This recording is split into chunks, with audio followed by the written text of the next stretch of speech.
Bueno, esto es Punta Fariones.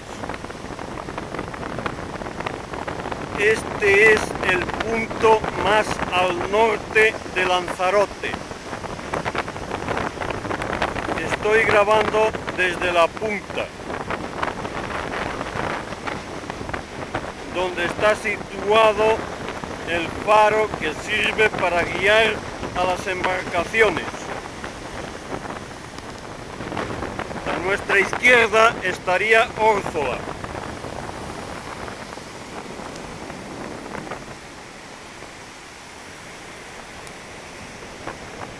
Y este es el denominado faro que decía antes, lo más al norte de todo Lanzarote.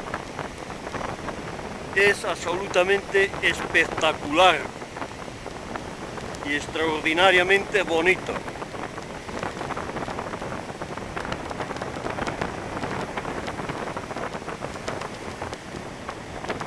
Ya lo siguiente que vemos es la Graciosa. No me puedo mover mucho porque estoy situado en un punto muy alto y es peligroso, pero el lugar es bonito, bonito, impresionante.